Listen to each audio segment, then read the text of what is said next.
Hello दोस्तों, good morning, जोहार, नमस्कार, प्रणाम, सत श्री अकाल, अस्सलामो अलैकुम, आदाब। कैसे हैं आप सब? उम्मीद है आप लोग अच्छे होंगे। आज हम हर रोज की तरह फिर से हाजिर हैं झारखंड के तमाम छोटी बड़ी खबरों के साथ। खबरों को शुरू करने से पहले अभी तक आपने B2B news Jharkhand news channel को सब्सक्राइब नहीं किया है तो सब्सक्राइब कर दीजिए ताकि झारखंड में होने वाली तमाम छोटी बड़ी खबरों से खुद को अपडेट रखें और जानकारी से अवगत हो सकें। तो चलिए बात करते हैं आज के तमाम छोटी बड़ी खबरों पर नजर डाल। गिरिडीह, कोयलांचल समेत प्रखंड के विभिन्न गांवों में मुख्यमंत्री मैया योजना की तीसरी किश्त की राशि नहीं मिलने से महिलाएं काफी परेशान हैं। पैसा लेने के लिए महिलाएं दिन भर बैंकों और प्रज्ञा केंद्रों में जमी रहती हैं। बताया जाता है कि मुख्यमंत्री मैया सम्मान योजना की तीसरी किस्त जारी करने में बाद महिलाओं में खलबली मच गई है। जिनके खाते में पैसा आ गई वे महिलाएं गदगद हैं, जिन्हें पैसा खाते नहीं आया है वैसे महिलाओं में मायूस होकर अपने घर वापस लौट रहे हैं। वे अपने प्रपत्रों को सुधारने के लिए बैंकों और प्रज्ञा केंद्रों को चक्कर लगा रही है। क्षेत्र की अनीता देवी, सुनीता देवी, सुशीला देवी, आशा देवी आदि ने बताया कि प्रज्ञा केंद्रों की ओर से कागजात सही देने के बाद भी टाइपिंग में कुछ न कुछ गलती कर दी गई है। महिलाओं के इस आरोप से अधिकारी भी हैरान हो गए हैं। अब इस लापरवाही का खामियाजा महिलाओं को भुगतना पड़ रहा है। अधिकांश जरूरतमंद महिलाओं के खाते में तीसरी किश्त के 7,500 रुपये नहीं भेजी गई है, जिससे महिलाओं की परेशानी बढ़ गई है और अब इन्हें प्रखंड कार्यालय का चक्कर लगाना पड़ रहा है। वहीं मुख्यमंत्री मैया सम्मान योजना की लाभ नहीं मिलने पर बेरमो प्रखंड व अंचल कार्यालय में महिला लाभुकों की भीड़ थमने का नाम नहीं ले रही है। गुरुवार को महिला लाभुक प्रखंड व अंचल कार्यालय पहुंचकर अधिकारी व कर्मचारियों से राशि नहीं मिलने की जानकारी लिया, परंतु अधिकारी व कर्मचारियों के द्वारा कोई भी स्पष्ट जानकारी नहीं दी जा सकी। अंचल कर्मी द्वारा कार्यालय के चहार दीवारी पर लिस्ट चिपकाकर निष्क्रिय आधार व होल्ड किया गया खाता की जानकारी लाभुकों को दिया गया। लिस्ट में अपना नाम देखने के लिए महिलाएं तथा पुरुषों की काफी भीड़ जुटी रही। झारखंड में मौसम का मिजाज पूरी तरह से बदल गया है। मौसम विभाग ने राज्य के कई जिलों में 24 मार्च तक भारी बारिश और आंधी की चेतावनी जारी की है। राजधानी रांची समेत राज्य के 16 जिलों में वज्रपात के साथ बारिश होने की प्रबल संभावना जताई जा रही है। रांची मौसम सेवा केंद्र ने 21, 22 और 23 मार्च को 16 जिलों के लिए गंभीर चेतावनी जारी की है, जबकि इसको लेकर भारतीय मौसम विभाग ने येलो अलर्ट भी जारी किया है।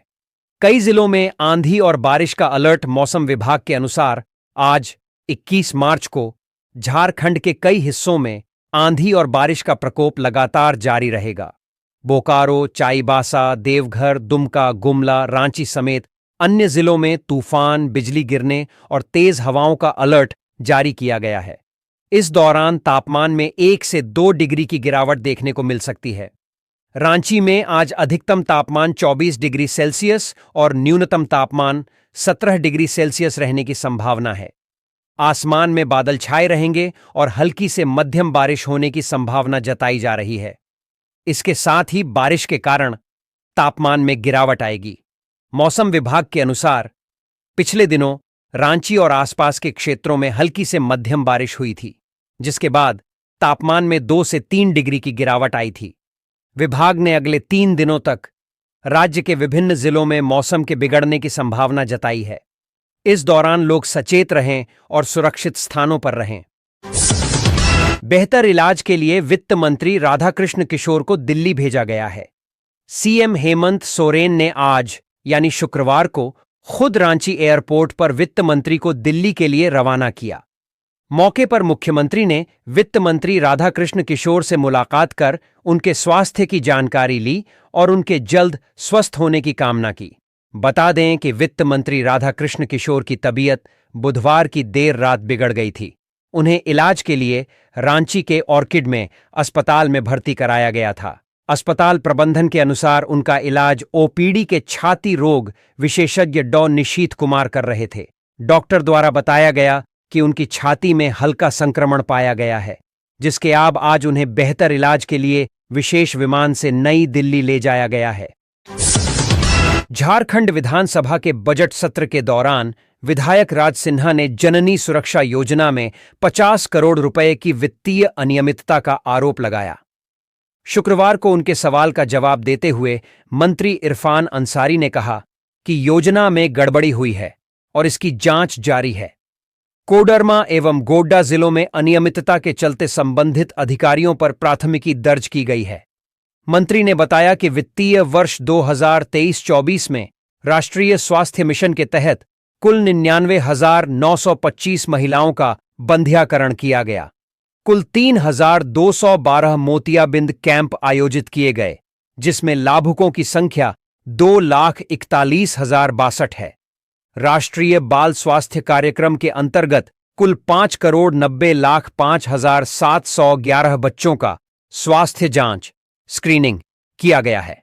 जननी सुरक्षा योजना अंतर्गत कुल 8,42,797 महिला लाभान्वित हुई। उन्होंने कहा कि वित्तीय वर्ष 2023-24 में राष्ट्रीय स्वास्थ्य मिशन अंतर्गत महिलाओं के बंध्याकरण के लिए कुल 3,11,442 लाख राशि खर्च की गई। मोतियाबिंद कैप एवं ऑपरेशन मद में कुल 1,45,205 लाख राशि खर्च की गई। उन्होंने कहा कि राष्ट्रीय बाल स्वास्थ्य कार्यक्रम के अंतर्गत स्वास्थ्य जांच स्क्रीनिंग के लिए कुल 7,39,100 राशि खर्च की गई। जननी सुरक्षा योजना अंतर्गत कुल 4,686.78 लाख राशि खर्च की गई। कोडरमा एवं गोड्डा जिले में जननी सुरक्षा योजना के तहत बरती गई अनियमितता से बंधित पदाधिकारियों एवं कर्मियों के विरुद्ध कार्रवाई करते हुए प्राथमिकी दर्ज की गई है। विधायक राज सिन्हा ने कहा कि वित्तीय वर्ष 2023 से 24 में राष्ट्रीय स्वास्थ्य मिशन में 50 करोड़ की वित्तीय अनियमितता हुई है, जिसमें जननी सुरक्षा योजना, राष्ट्रीय बाल स्वास्थ्य कार्यक्रम, महिला बंध्याकरण और मोतियाबिंद ऑपरेशन के नाम पर राशि खर्च कर दी गई है। बजट सत्र के दौरान विधायक हेमलाल मुर्मू ने अपनी सरकार के मंत्री को घेरा। उन्होंने कहा कि बिल्डिंग और गेट बनाने से नहीं होगा, रिनपास को यूनिवर्सिटी का दर्जा दिलाएं। प्रभारी निदेशक के भरोसे ही चल रहा है। झारखंड की कृषि, पशुपालन एवं सहकारिता मंत्री शिल्पी नेहा ने कहा कि महिला अधिकार और सुरक्षा के सवाल पर केंद्र की बीजेपी सरकार सिर्फ ठगने का काम कर रही है। वोट की राजनीति के लिए केंद्र सरकार ने महिला आरक्षण के नाम पर झुनझुना पकड़ा दिया। देश की महिलाओं को इसका लाभ लेने के लिए लंबा इंतजार करना होगा। वहीं दूसरी तरफ राहुल गांधी के द्वारा की गई घोषणा धरातल पर नजर आती है। तेलंगाना में ओबीसी आरक्षण और झारखंड में कांग्रेस के द्वारा मंत्रिमंडल में महिलाओं को 50% अधिकार इस बात का प्रमाण है कि कांग्रेस जो कहती है वो करके दिखाती है। उन्होंने कहा कि महिलाओं के हक, अधिकार और सुरक्षा के सवाल पर लड़ाई आगे भी जारी रहेगी। महिलाओं को एकजुट होकर अपनी लड़ाई को अंजाम तक पहुंचाना होगा। ये बातें उन्होंने राजधानी रांची में राजभवन के बाहर झारखंड प्रदेश महिला कांग्रेस के द्वारा आयोजित प्रदेश स्तरीय धरना प्रदर्शन कार्यक्रम में कहीं। जानकारी के लिए बता दें कि झारखंड प्रदेश महिला कांग्रेस के द्वारा आयोजित इस प्रदेश स्तरीय धरना प्रदर्शन कार्यक्रम में महिला आरक्षण विधेयक, महिला सुरक्षा, ओबीसी महिलाओं को आरक्षण सहित अन्य कई मुद्दों को उठाया गया। महिला कांग्रेस द्वारा आयोजित इस कार्यक्रम में कांग्रेस के प्रदेश अध्यक्ष केशव महतो कमलेश, प्रदेश कार्यकारी अध्यक्ष बंधु तिर्की, प्रदेश महिला कांग्रेस अध्यक्ष गुंजन सिंह, मार्केटिंग बोर्ड के अध्यक्ष रविंद्र सिंह, राज्य हिंदू धार्मिक न्यास बोर्ड के अध्यक्ष जयशंकर पाठक सहित प्रदेश कांग्रेस के नेता शामिल हुए। झारखंड के सीएम हेमंत सोरेन की भाभी और दिशोम गुरु शिबू सोरेन की बड़ी बहू सीता सोरेन सहित 4 अन्य के खिलाफ हटिया निवासी रीना घोष ने मुख्य न्यायिक दंडाधिकारी रांची की अदालत में शिकायतवाद दर्ज कराया है। शिकायतवाद में उसने कहा है कि उसका भाई देवाशीष घोष सीता सोरेन के साथ निजी सचिव के रूप में कई वर्षों से काम कर रहा था। पिछले विधानसभा चुनाव में सीता भाजपा की तरफ से जामताड़ा से चुनाव लड़ी, लेकिन हार गई। इस हार के बाद सीता सोरेन देवाशीष घोष पर दबाव बनाने लगी और कहने लगी कि चुनाव में बहुत खर्च कर दिए हो, सब तुम्हें वापस करना पड़ेगा। इसी क्रम में एक षड्यंत्र के तहत सीता सोरेन अपने 4 सहयोगियों के साथ योजना बनाकर गुजरे 7 मार्च 2025 को देवाशीष घोष का अपहरण कर धनबाद सराय ढेला स्थित सोनोटेल होटल में ले गई और जानलेवा हथियार सटाकर उससे गाड़ी की चाबी, जमीन के दस्तावेज और एटीएम कार्ड सब छीन ली। सीता सोरेन पर यह भी आरोप है कि हथियार के बल पर उसे अपने बैंक खाते में 3 लाख भी जमा करवा ली। इसके अलावा उसकी गाड़ी में रखी एक्सिस बैंक का चेक भी ले ली। साथ ही गाड़ी ट्रांसफर से संबंधित फॉर्म 29 और 30 पर जबरदस्ती हस्ताक्षर भी ले ली। सीता सोरेन के खिलाफ दर्ज शिकायतवाद में यह भी आरोप है कि एक फर्जी पिस्तौल रखकर देवाशीष घोष के खिलाफ सरायढेला थाना में प्राथमिकी दर्ज कराकर उसे धनबाद सरायढेला जेल भेज दी।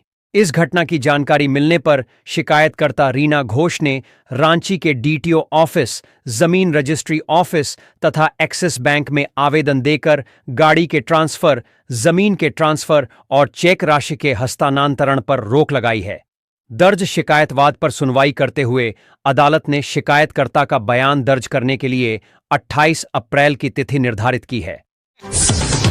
सीएनटी एसपीटी एक्ट के अंतर्गत आने वाली जमीन पर अब बैंक लोन मिलने में आसानी होगी।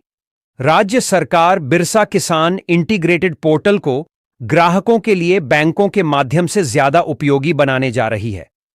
अभी तक बैंकों से आदिवासी जमीन पर सीएनटी एक्ट के कारण किसी भी तरह का लोन मंजूर करने में परेशानी होती थी।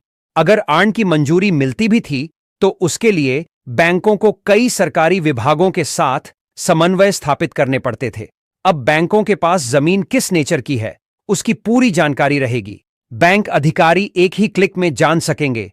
जमीन की पूरी हिस्ट्री एसएलबीसी कृषि उप समिति के साथ मंत्रणा कर नियमों को अब ज्यादा पारदर्शी बनाने में जुटा है। पोर्टल में 36,84,000 लाभार्थियों का डेटा होगा जो अगले कुछ दिनों में उपलब्ध करा दिया जाएगा। इसके बाद बैंक अधिकारी खुद बैंक में बैठे बैठे ही एक क्लिक पर जमीन की पूरी हिस्ट्री आसानी से जान सकेंगे। अब एसटी, एससी वर्ग से आने वाले लोगों के लिए सीएनटी एक्ट के अंतर्गत आने वाली जमीन पर भी बड़े लोन दिए जा सकेंगे। झारखंड में कुल मिलाकर लगभग 9 लाख ऐसी महिलाएं हैं जिनमें से 3 लाख महिलाएं एसएचजी आरण के माध्यम से खेती की गतिविधियों के लिए अपने परिवार के सदस्यों की मदद कर रही हैं। 90,000 महिला स्वयं सहायता समूहों को अकेले जेआरजी बैंक द्वारा कर्ज उपलब्ध कराया गया है। बैंकों के पास जमीन का नेचर देखने के लिए होगा अलग लॉग इन आईडी पासवर्ड। कृषि विभाग निकट भविष्य में एक मास्टर लॉग इन तैयार कर उसे एसएलबीसी को देगा, जिसके बाद एसएलबीसी संबंधित बैंकों की लॉग इन आईडी बनाएगा और बैंक अपनी शाखाओं के लिए लॉग इन क्रेडेंशियल प्रदान करेगा। पोर्टल में 16 लाख किसानों के भूमि रिकॉर्ड और किसान विवरण के साथ साथ बैंक खाते और बैंकों द्वारा प्राप्त सुविधा भी दर्शाई जाएंगी। उसके बाद आने वाले दिनों में लगभग 35 लाख किसानों का अतिरिक्त विवरण उनके भूमि रिकॉर्ड के साथ अपलोड किया जाएगा। आम आदमी पार्टी में शुक्रवार को अपनी विभिन्न राज्य इकाइयों के लिए नई नियुक्तियां कीं, जिसमें पार्टी के प्रमुख नेताओं को नई जिम्मेदारियां दी गईं।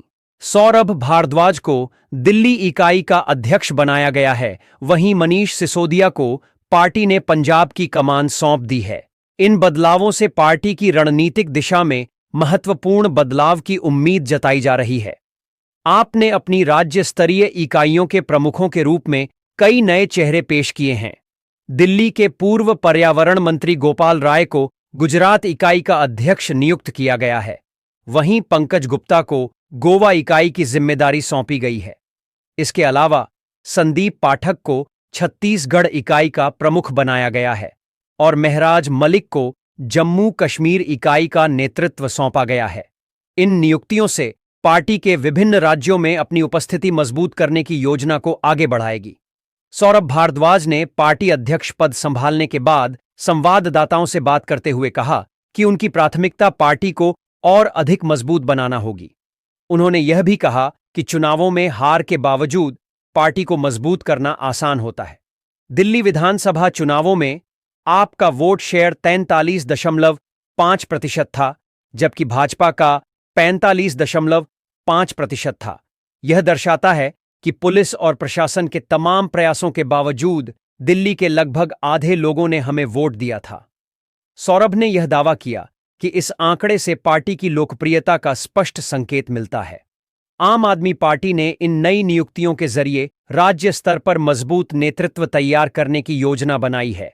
खासकर पंजाब में मनीष सिसोदिया की नियुक्ति को लेकर पार्टी ने राज्य में अपनी पकड़ मजबूत करने की दिशा में कदम उठाए हैं। सिसोदिया, जो दिल्ली के उप मुख्यमंत्री रहे हैं, उन्हें पंजाब की कमान देने से पार्टी की रणनीति स्पष्ट हो गई है कि वे राज्य में आगामी चुनावों के लिए पूरी तैयारी करना चाहते हैं। पार्टी ने गोपाल राय, पंकज गुप्ता और संदीप पाठक को गुजरात, गोवा और छत्तीसगढ़ जैसे महत्वपूर्ण राज्यों की जिम्मेदारी सौंपकर इन राज्यों में अपनी उपस्थिति को मजबूत करने का संकेत दिया है। इन राज्यों में आगामी चुनावों में आपकी सक्रियता और बढ़ सकती है, जिससे पार्टी का राष्ट्रीय स्तर पर प्रभाव और भी बढ़ सकता है। झारखंड में एटीएस टीम के साथ हुए एनकाउंटर में मारे गए अमन साहू के सोशल मीडिया हैंडलर्स की अब खैर नहीं। एटीएस ऐसे सोशल मीडिया हैंडलर्स पर नकेल कसने की तैयारी में जुटी है। राज्य की इन गंभीर मामलों को लेकर एटीएस की एक विशेष टीम ने जांच शुरू कर दी। एटीएस को अमन साहू के एनकाउंटर के बाद एक से एक सबूत मिले हैं। वहीं सबसे बड़ी बात और सबूत जो सबको चौंका रही, वो है उसके सोशल मीडिया के पाकिस्तान से हैंडल होने की। एटीएस की टीम ने उन सभी आईपी एड्रेस का सत्यापन कर कार्रवाई की दिशा में आगे बढ़ रही है, जहां से अमन साहू का सोशल मीडिया हैंडल हो रहा है। इधर झारखंड एटीएस एसपी आरशब कुमार झा ने बताया कि जेल में बंद सभी संगठित आपराधिक गिरोहों के मुखिया को रिमांड पर लेकर उनसे सोशल मीडिया और सभी तरह के नेटवर्क के बारे में पूछताछ की जाएगी। एटीएस एसपी के मुताबिक सोशल मीडिया पर किए जा रहे पोस्ट के आईपी एड्रेस को भी वेरीफाई किया जा रहा है, ताकि सभी अकाउंट के बारे में सही जानकारी मिल सके। अमन साहू की मौत के बाद अमन साहू आर्म्स कंपनी नाम से फेसबुक पेज बनाया गया है। फेसबुक हैंडलर हजरत उल्लाह खान नाम का व्यक्ति है। इसने खुद को सोशल मीडिया पर पाकिस्तान का रहने वाला बताया है। वहीं इसने सोशल मीडिया फेसबुक पर कई खतरनाक हथियारों की प्रदर्शनी भी की है। हजरत उल्लाह खान के फेसबुक पेज पर अमन साहू को श्रद्धांजलि देने के लिए पंजाबी गाने का भी इस्तेमाल किया गया है। श्रद्धांजलि देने के लिए बनाए गए वीडियो में भारत के कई कुख्यात अपराधियों को भी टैग किया गया है। एटीएस की टीम इन सभी बिंदुओं पर जांच कर रही है। अत्याधुनिक हथियारों की फैक्ट्री का संचालक है। हजरत उल्लाह खान नाम का यह शख्स खुद को अत्याधुनिक हथियारों की फैक्ट्री का संचालक बताता है। 11 मार्च को अमन साहू के एनकाउंटर के करीब 1.5 घंटे बाद ही पाकिस्तान से अमन साहू को श्रद्धांजलि दी गई। जिस अकाउंट से श्रद्धांजलि दी गई वो पाकिस्तान के पेशावर से ऑपरेट हो रहा है। इससे पूर्व 1 दर्जन से ज्यादा ऐसे सोशल अकाउंट थे जिनके जरिए अमन साहू के गुर्गों के बीच श्रद्धांजलि देने की होड़ मची हुई थी। सीएसपी आधार विथड्रॉल सेंटर में घुसकर दिन दहाड़े लूटपाट करने वाला तीसरा संदेही गुनहगार भी पुलिस के शिकंजे में आ गया। इसका नाम रोशन कुमार बताया गया। वह मूल रूप से पटना के दीदारगंज थाना क्षेत्र के मोहल्ली का रहने वाला है। फिलहाल चान्हो थाना क्षेत्र के बढ़ैया में रह रहा था। इसके पास से पुलिस ने 2 पीस देसी कट्टा, 2 पीस जिंदा गोलियां, 2 पीस मोबाइल फोन, लूटे गए मोबाइल सहित 400 रुपये कैश, एक पिट्ठू बैग, एक कैरी बैग और एक आधार कार्ड का रंगीन फोटोकॉपी जब्त किया है। इससे पहले पुलिस लूटकांड में शामिल 2 संदेही गुनहगारों को गिरफ्तार कर जेल भेज चुकी है। उनके नाम शमीम अंसारी उर्फ मो शमीम और मो फरहान अंसारी उर्फ मो फरहान बताए गए। शमीम मूल रूप से गुमला के लतदाग का रहने वाला है। फिलहाल वह रांची के रातू थाना क्षेत्र के सिमलिया में रहता है। वहीं मो फरहान गया के मुफस्सिल थाना क्षेत्र के मानपुर का रहने वाला है। इन दोनों को घटना वाले दिन यानी 10 मार्च को ही पुलिस ने गिरफ्तार किया था। उस वक्त इन दोनों के पास से 1 गाड़ी, 2 मोबाइल, 3 हेलमेट, कैश 4000 रुपये, मफलर और गमछा जब्त किया था। इस बात का खुलासा आज यानी गुरुवार को लोहरदगा पुलिस कप्तान हारिस बिन जमा ने किया। एसपी हारिस बिन जमा ने मीडिया को बताया कि बीते 10 मार्च को कुड़ू थाना क्षेत्र के बारडीह के रहने वाले चांद खान ने कुरू थाना में लिखित आवेदन दिया कि शिंजो चौक स्थित उनके सीएसपी आधार विथड्रॉल सेंटर में अचानक 4 लोग धनक पड़े। वे लोग एक ही गाड़ी पर सवार होकर पहुंचे थे। सेंटर में घुसते ही बदमाशों ने चांद खान को पिस्टल भिड़ा दिया और गल्ला में रखे 60,000 रुपये कैश, मोबाइल फोन और अन्य जरूरी दस्तावेज लूटकर फरार हो गए। मामला संज्ञान में आते ही एसपी हारिस बिन जमान ने तुरंत एक टीम गठित की और हर हालत में लुटेरों को धरने का आदेश दिया। गठित टीम ने ताबड़तोड़ रेड मारी और उसी रोज 2 संदेही गुनहगारों को धर दबोचा। तफ्तीश जारी रही और आज तीसरा आरोपी भी पुलिस की गिरफ्त में आ गया है। चौथे लुटेरे की तलाश में पुलिस लगातार छापेमारी कर रही है। इन लुटेरों को दबोचने में कुरु थानेदार मनोज कुमार, एसआई दिनेश कुमार, सिपाही विजय राणा और अखिलेश कुमार की भूमिका सराहनीय रही। शिक्षा मंत्री रामदास सोरेन ने भारतीय जनता पार्टी पर अपने दल में शामिल आदिवासी नेताओं का अपमान करने का आरोप लगाया है। विधानसभा परिसर में मीडिया कर्मियों को संबोधित करते हुए रामदास सोरेन ने कहा कि भाजपा ने चंपाई सोरेन को मुख्यमंत्री बनाने और उनके बेटे को मंत्री बनाने का प्रलोभन देकर पार्टी में शामिल किया था, मगर ऐसा हुआ नहीं। अब स्थितियां बदल चुकी हैं, तो ऐसे में भारतीय जनता पार्टी को चाहिए कि चंपाई सोरेन को किसी राज्य का राज्यपाल बना दें। उन्होंने भारतीय जनता पार्टी पर आदिवासी नेताओं को सम्मान नहीं देने का आरोप लगाते हुए कहा कि पार्टी के अंदर जो भी आदिवासी नेता हैं उन्हें केकड़ा बनाकर रख दिया गया है। जेएमएम ने एक सामान्य कार्यकर्ता से मुख्यमंत्री बनाया। रामदास सोरेन ने चंपाई सोरेन पर हमला बोलते हुए कहा कि झारखंड मुक्ति मोर्चा ने उन्हें एक सामान्य कार्यकर्ता से लेकर मुख्यमंत्री तक बनाया, मगर उन्होंने इसे नहीं समझा और भारतीय जनता पार्टी में शामिल हो गए। भाजपा ने जरूर उन्हें प्रलोभन दिया होगा और यह समझौता हुआ कि वह मुख्यमंत्री और अपने बेटे को मंत्री बनेंगे, मगर परिस्थितियां विपरीत हो गईं। ऐसे में चंपाई सोरेन को भाजपा किसी राज्य का राज्यपाल बना दे। भाजपा पर निशाना साधते हुए रामदास सोरेन ने कहा कि भाजपा ने उन्हें मक्खी की तरह बनाकर रखा है। सदन में आते भी हैं, मगर कुछ देर रहकर फिर निकल जाते हैं। उन्हें बोलने का भी मौका नहीं मिल पाता है। मीडिया कर्मियों के द्वारा पूछे गए सवाल का जवाब देते हुए रामदास सोरेन ने कहा कि झारखंड मुक्ति मोर्चा में शामिल होने के लिए आवेदन देना होता है। यदि वह आवेदन देंगे तो पार्टी उस पर निर्णय लेगी। झारखंड सरकार ने राशन कार्ड को ई-केवाईसी कराने की तारीख 31 मार्च रखी है। अगर आप भी अभी तक यह काम नहीं कराया है तो हम आपको घर बैठे कैसे ई-केवाईसी करा सकते हैं, इसकी जानकारी देंगे। झारखंड में अपने राशन कार्ड को ई-केवाईसी कराने की अंतिम तारीख 31 मार्च तक रखी गई है। 100% ई-केवाईसी के लक्ष्य को हासिल करने के लिए राज्य में ई-केवाईसी सप्ताह का आयोजन किया जाएगा, जो कि 21 मार्च यानी कि कल से शुरू होकर 27 मार्च तक चलेगा। इसके तहत जन वितरण प्रणाली के दुकानदार कार्डधारियों के घर जाकर ई-केवाईसी करवाएंगे। इस योजना के माध्यम से कई लाभुक सरकारी योजनाओं का लाभ ले सकते हैं। अगर आपने भी अब तक अपने राशन का ई-केवाईसी नहीं कराया है तो आप घर बैठे ये काम कर सकते हैं। बस इसके लिए आपको गूगल प्ले स्टोर से मेरा ई-केवाईसी ऐप डाउनलोड करना होगा। इसके अलावा आपको आधार फैसिलिटी ऐप को डाउनलोड करना होगा। ऐप डाउनलोड कर क्या करें, यहां देखें पूरी प्रक्रिया। सबसे पहले आपको अपने गूगल प्ले स्टोर से मेरा ई-केवाईसी ऐप डाउन करना होगा। फिर अपने राज्य के विकल्प पर क्लिक करके आपको इसमें मांगी गई सारी जानकारी देनी होगी। सब कुछ भरने के बाद आपको ओटीपी के माध्यम से सत्यापन करने का ऑप्शन मिलेगा। इसके बाद आपके पास आधार कार्ड और बायोमेट्रिक्स प्रमाणित करने का विकल्प मिलेगा। यहां आपको अपना आधार कार्ड की फोटो अपलोड करना होगा। आधार फैसिलिटी ऐप से अपने फोटो लेकर अपलोड करना होगा। इसके बाद आपका ई-केवाईसी की प्रक्रिया पूरी हो जाएगी। इसके अलावा आप चाहें तो किसी भी सरकारी राशन दुकान पर जाकर भी यह प्रक्रिया पूरी कर सकते हैं। प्रकृति की गोद में बसा झारखंड वन संपदा की दृष्टि से खास है। राज्य गठन के बाद से वन और पेड़ों के आवरण में लगातार वृद्धि हो रही है, जो पर्यावरण संरक्षण के लिए सकारात्मक सोच का परिचायक है। सामाजिक प्रयास के साथ साथ सरकारी स्तर पर वन संरक्षण को लेकर समय समय पर कदम उठाए जाते रहे हैं।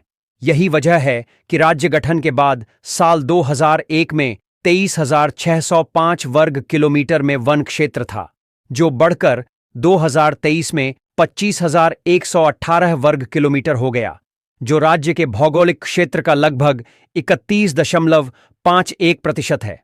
बात यह है कि पुराने वन क्षेत्र में समय के साथ कमी आने के बावजूद नए वन क्षेत्र में हुई वृद्धि के कारण कुछ जिलों में 50% से अधिक वन आवरण देखा जा रहा है।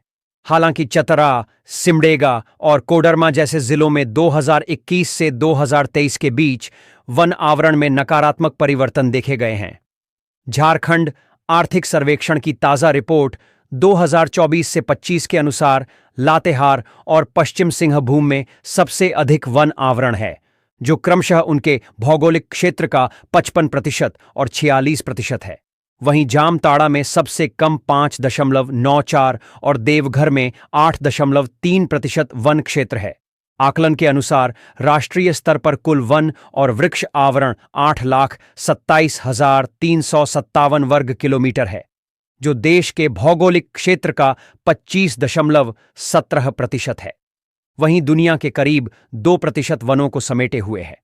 झारखंड में वन संपदा को लेकर जारी रिपोर्ट के अनुसार आरक्षित वनों में मामूली वृद्धि जरूर है, लेकिन संरक्षित वनों में गिरावट आई है।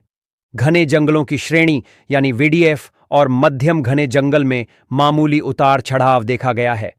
2011 में एमडीएफ का क्षेत्रफल 9,917 वर्ग किलोमीटर से घटकर 2023 में 9,640 वर्ग किलोमीटर हो गया है, जबकि वीडीएफ 2,600 वर्ग किलोमीटर के आसपास है। वहीं खुले वन की बात करें तो 2001 में 10,850 वर्ग किलोमीटर से बढ़कर 2023 में 21,489 वर्ग किलोमीटर हो गया है।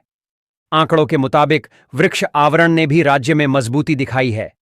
2001 में 2,694 वर्ग किलोमीटर से बढ़कर 2023 में यह 3,637 वर्ग किलोमीटर हो गया है। झारखंड सरकार ने हाल ही में दिव्यांग नागरिकों के लिए वाल्मीकि योजना शुरू की है। इसके तहत दिव्यांग छात्रों को हर माह 4,000 रुपये महीना दिए जाने का प्रावधान है। हालांकि इसका लाभ अनाथ छात्रों को भी मिलेगा, लेकिन राज्य सरकार ने दिव्यांगों के लिए पहले से ही एक योजना चला रही है, जिसके बारे में झारखंड की आधी आबादी को नहीं मालूम है। इस योजना का नाम स्वामी विवेकानंद निःशक्त स्वावलंबन प्रोत्साहन योजना है। इसके तहत योग्य लाभार्थियों को हर महीने 1,000 रुपये की महीने की वित्तीय सहायता दी जाती है। यह सहायता डीबीटी के माध्यम से सीधे उनके बैंक खाते में जमा की जाती है। स्वामी विवेकानंद निःशक्त स्वावलंबन प्रोत्साहन योजना का लाभ केवल झारखंड के स्थायी निवासी ही उठा सकते हैं। इसका लाभ लेने के लिए आवेदक की आयु कम से कम 5 वर्ष होनी चाहिए। साथ ही वह विकलांग व्यक्तियों के अधिकार अधिनियम, अत्याधिक सहायता की आवश्यकता वाले विकलांगता जैसी श्रेणियों में शामिल हो। योजना के तहत आवेदन करने के लिए 18 वर्ष या उससे अधिक उम्र के व्यक्ति के पास आधार कार्ड और मतदाता पहचान पत्र होना अनिवार्य है। इस योजना का लाभ लेने के लिए एक शर्त यह है कि इस योजना का लाभ उन्हीं लोगों को मिलेगा जो किसी अन्य सामाजिक सुरक्षा पेंशन योजना का लाभ नहीं ले रहे हैं। सरकारी कर्मचारी, पेंशनभोगी और आयकरदाता परिवार इस योजना के लिए पात्र नहीं होंगे। सरकार का मानना है कि यह योजना दिव्यांगजनों को आत्मनिर्भर बनाने में सहायक होगी। उन्हें जीवन यापन के लिए आवश्यक आर्थिक सहायता की जरूरत है।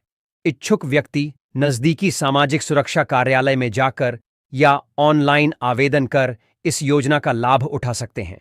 इस पहल के माध्यम से राज्य सरकार दिव्यांगजनों को मुख्य धारा में लाने और उनके जीवन स्तर को सुधारने की दिशा में एक महत्वपूर्ण कदम उठा रही है। इस योजना का लाभ लेने के लिए विकलांगता प्रमाण पत्र के साथ साथ सरकारी मान्यता प्राप्त चिकित्सा बोर्ड द्वारा जारी प्रमाण पत्र की फोटोकॉपी की आवश्यकता पड़ती है। झारखंड विधानसभा के बजट सत्र में आज सत्ता पक्ष के लिए बहुत ही असहज स्थिति हो गई। सदन में हेमंत सरकार के 2 मंत्री आपस में भिड़ गए। हालांकि हस्तक्षेप के बाद मामला शांत हो गया। शुक्रवार को हेमंत सोरेन सरकार के 2 मंत्रियों के बीच तीखी नोकझोंक हो गई। स्वास्थ्य मंत्री इरफान अंसारी और नगर विकास मंत्री सुदिव्य सोनू के बीच हुई इस बहस ने सदन के माहौल को गरमा दिया। ये मामला गोड्डा में नर्सिंग कॉलेज को लेकर उठे सवाल से शुरू हुआ और बाद में तकरार तक जा पहुंचा। कांग्रेस विधायक प्रदीप यादव ने गोड्डा में नर्सिंग कॉलेज शुरू करने का मुद्दा उठाया। उन्होंने सरकार से पूछा कि यह कॉलेज कब बना और यहां पढ़ाई कब शुरू होगी। इस पर कांग्रेस के ही जामताड़ा से विधायक और स्वास्थ्य मंत्री इरफान अंसारी ने जवाब देते हुए कहा कि प्रदीप यादव 5 बार विधायक रह चुके हैं, फिर भी अब तक नर्सिंग कॉलेज नहीं खुलवा पाए। इरफान अंसारी ने प्रदीप यादव पर किया कटाक्ष। प्रदीप यादव ने इस बयान पर आपत्ति जताई और कहा कि कॉलेज पहले ही बन चुका है, लेकिन सवाल यह है कि यहां पढ़ाई कब शुरू होगी। उन्होंने मंत्री इरफान अंसारी से कहा कि पहले सवाल ठीक से पढ़ लें और फिर जवाब दें। इस पर इरफान अंसारी ने पलटकर कहा कि अगर आपको पता है कि कॉलेज कब बना तो आप ही बता दीजिए। मंत्री सुदिव्य सोनू और इरफान अंसारी भिड़े। इस दौरान संसदीय कार्य मंत्री की जिम्मेदारी संभाल रहे नगर विकास मंत्री सुदिव्य सोनू ने हस्तक्षेप करते हुए कहा कि जवाब वस्तुनिष्ठ होना चाहिए और कटाक्ष से बचना चाहिए। उन्होंने कहा कि सदन की मर्यादा बनाए रखना जरूरी है। इस पूरे घटनाक्रम पर विपक्ष ने सरकार को घेरने का प्रयास किया। भाजपा विधायकों ने कहा कि सरकार के मंत्री आपस में ही उलझे हुए हैं, जिससे यह स्पष्ट होता है कि सरकार के भीतर समन्वय की कमी है। विपक्ष ने इस घटना को शर्मनाक बताते हुए कहा कि जनहित के मुद्दों पर चर्चा करने के बजाय सरकार के मंत्री आपसी बहस में समय बर्बाद कर रहे हैं।